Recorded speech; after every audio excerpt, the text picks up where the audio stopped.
सिर्फ लाल पत्थर से बनी कोई इमारत नहीं है। इसका बनना इतिहास में एक बड़ी घटना थी और इसने अपने निर्माण से लेकर अब तक ऐसी ऐसी घटनाओं को देखा है जिन्होंने इतिहास का रुख बदल दिया।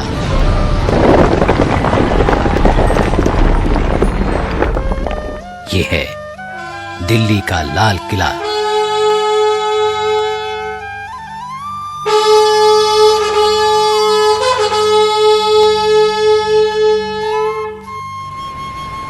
दिल्ली का वो हिस्सा जो पुरानी दिल्ली कहा जाता है, वहीं इतिहास के पन्नों को पलटता संभालता लाल किला आज भीड़ भाड़ वाले इलाके से घिरा है। शांत है लेकिन खामोश नहीं। सन 1627 में जब मुगल बादशाह शाहजहां तख्त पर बैठा तो देश में अमन चैन था। बादशाह को बड़ी बड़ी इमारतें बनवाने का शौक था। उसकी राजधानी आगरा में थी, लेकिन आगरा की गर्मी उसे रास नहीं आई। उसने तय किया कि मुगल साम्राज्य की राजधानी अब दिल्ली हो। काफी सोच विचार के बाद तालकटोरा बाग और रायसीना पहाड़ी का चुनाव नए शहर के लिए किया गया, लेकिन बादशाह के दो नामी कारीगर उस्ताद हमीद और उस्ताद अहमद ने यमुना के किनारे खुले मैदान को किले के निर्माण के लिए बिल्कुल सही बताया।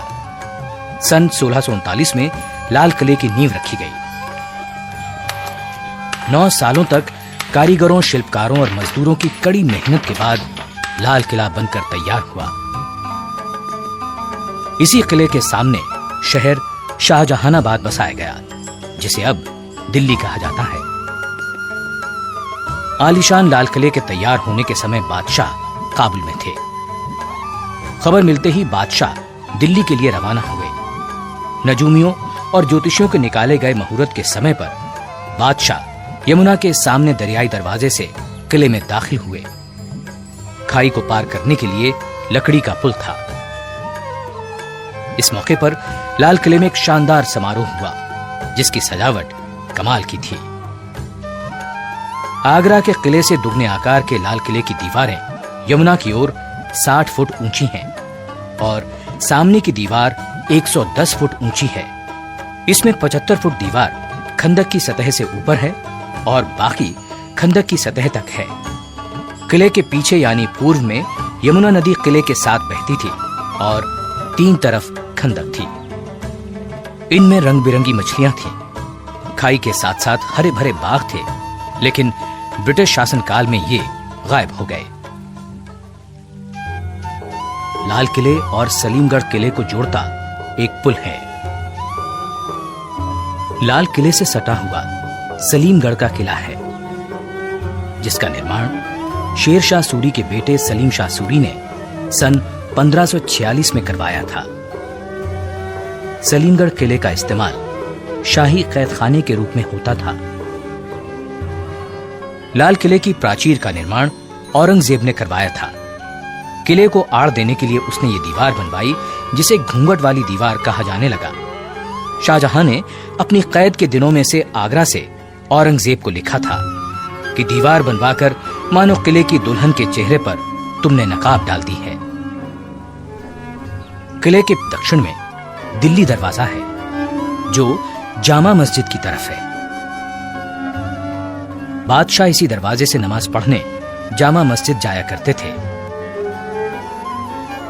सन 1903 में लॉर्ड कर्जन ने इस दरवाजे के दोनों ओर पत्थर के हाथी खड़े करवा दिए। किले के 5 दरवाजे थे, लेकिन लाहौरी दरवाजा मुख्य दरवाजा था। यह दरवाजा चांदनी चौक के ठीक सामने पड़ता है। लाहौरी दरवाजे से प्रवेश करते ही छत्ता बाजार शुरू हो जाता है।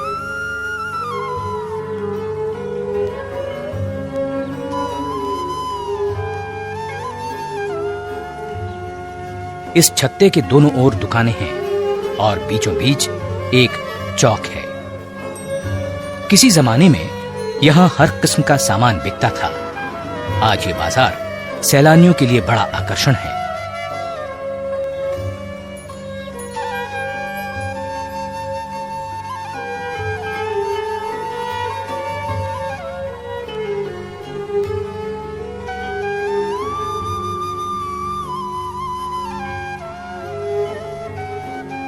लाहौरी दरवाजे के छत्ते से निकलकर नजर पड़ती है नक्कार खाने की 2 मंजिला इमारत पर। बीच में एक चौक था जिसका सरोवर अब मैदान बन चुका है। चौक के इर्द गिर्द मनसबदारों सामंतों के मकान, दफ्तर और बैठकें थीं जो अब धूल में मिल चुके हैं। चौक से जरा आगे बढ़ते ही नक्कार खाने का दरवाजा है जिसे हथिया पोल कहते थे। कुछ कहते हैं इसका यह नाम इसलिए पड़ा क्योंकि दरवाजे के दोनों ओर पत्थर के हाथी खड़े थे। इस दरवाजे से आगे किसी को भी अपनी सवारी में बैठकर जाने की इजाजत नहीं थी, सिर्फ शाही खानदान के सदस्यों को छोड़कर। नक्कार खाने में हर रोज 5 बार नौबत बजती थी। इतवार को सारे दिन नौबत बजती थी। इसके अलावा बादशाह के जन्मदिन पर भी पूरे दिन नौबत बजा करती थी।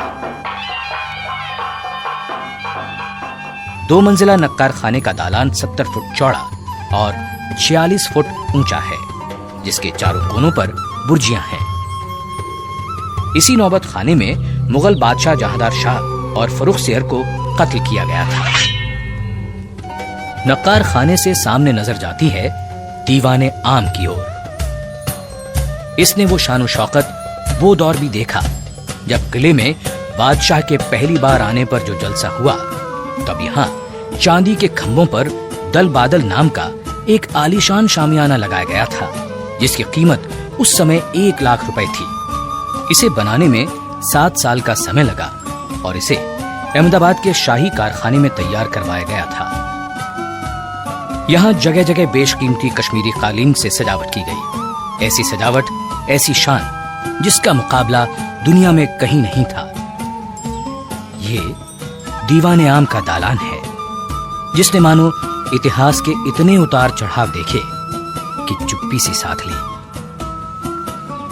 दीवाने आम में जहां जहां सोने का काम और कीमती पत्थर जड़े हुए थे उन्हें निकाल लिया गया, लेकिन उसके जो निशान बाकी हैं वो भी कम खूबसूरत नहीं है।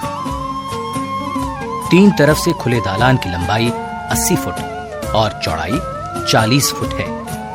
छत की ऊंचाई 30 फुट है। इस दीवाने आम की खूबसूरती लाल खंभों की कतारों से कई गुना बढ़ जाती है। दालान में 7-7 दरों की 3 कतारें हैं। हर एक दर में 4-4 खंभे 6-6 फुट के अंतर पर हैं। दालान के आगे 10 बड़े खंभे हैं।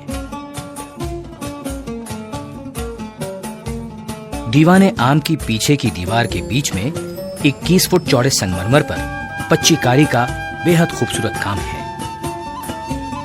बेल बूटे, फूल पत्तियां किसी बागीचे का एहसास कराते हैं। पत्थर की चिड़िया लगता है उड़ने को बेचैन है। खूबसूरत रंगीन पत्थरों का काम मन को लुभाता है। यहीं 8 फुट ऊंचाई पर सिंहासन की जगह है। जब कभी दरबारे आम होता था, बादशाह यहीं बैठते थे। उनके सिंहासन के नीचे संगमरमर का एक सुंदर तख्त है जो 3 फुट ऊंचा, 7 फुट लंबा और 4 फुट चौड़ा है। इसी तख्त पर खड़े होकर वजीर बादशाह से निवेदन करते या कोई अर्जी पेश करते थे। इस तख्त का खूबसूरत महंगा काम लोग ले गए। दीवाने आम में बेहद खास मौकों पर तख्ते ताउस लाया जाता था जिस पर बादशाह बैठते थे। दीवाने आम के उत्तर में सहन से निकलकर दरवाजा था जिसे लाल पर्दा कहते थे। वहां से नदी की दीवार की ओर दीवाने खास, हमाम, मोती मस्जिद और बादशाह के निजी मकान थे। यहीं से रंग महल और जनान खाने को रास्ता जाता है। इसी के उत्तर की ओर मशहूर हयात बख्श बाग था जिसका अब नामो निशान भी नहीं है। दीवाने खास की शानदार इमारत संगमरमर की बनी हुई है। इसके दालान की लंबाई 90 फुट और चौड़ाई 67 फुट है। इसकी छत चांदी की हुआ करती थी। पूरा दालान संगमरमर का बना हुआ है। चारों कोनों पर बुर्जियां हैं जिनके कलश सुनहरी हैं। दीवाने खास के बीचों बीच एक नहर बहती थी जिसे नहरे बहिश्त कहते थे। जगह जगह इसमें फव्वारे चलते थे। दालान के भीतर कमरा 48 फुट लंबा और 27 फुट चौड़ा है। इसी में संगमरमर का वो चबूतरा है जिस पर तख्ते ताऊस था।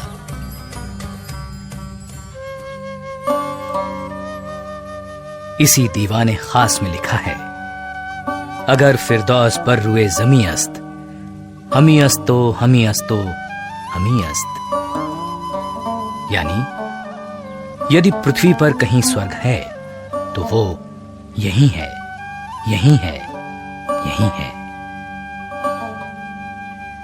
तख्ते ताऊस हीरे जवाहरात से जड़ा सिंहासन था जिसमें ठोस सोने के 6 पाए थे। इसमें जवाहरात, मोतियों और नीलम से जड़े 2 मोर थे। तख्ते ताऊस की कीमत का अंदाजा 17वीं सदी में भी करोड़ों रुपयों में लगाया गया था। दीवाने खास वो जगह है जहां मुगल बादशाह मोहम्मद शाह से नादिर शाह मिला। ईरान का राजा वही नादिर शाह जिसने दिल्ली को लूटा, तख्ते ताऊस ले गया और यहीं धोखे से बादशाह से पगड़ी बदलकर कोहिनूर हीरा भी हथिया लिया। यहीं जनवरी 1858 में आखिरी मुगल बादशाह बहादुर शाह जफर पर मुकदमा चलाने का अंग्रेजों ने ढोंग भी किया। शाहजहां के वैभवशाली दिनों से लेकर अंग्रेजी शासन तक कैसे कैसे दिन देखे हैं इस लाल किले ने।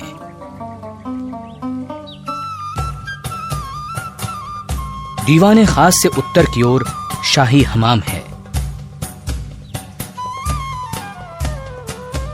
हमाम में 3 बड़े कमरे हैं जिनमें स्नान के लिए हौज हैं।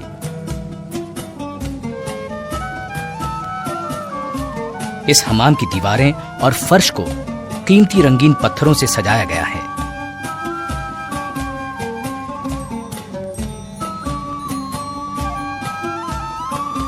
ठंडे और गर्म पानी की यहां व्यवस्था थी। हमाम में नहर थी जिससे पानी पहुंचता था।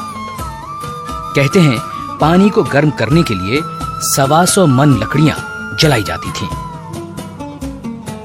यहां के फव्वारों से गुलाब जल की फुहारें खुशबुओं का छिड़काव करती थीं।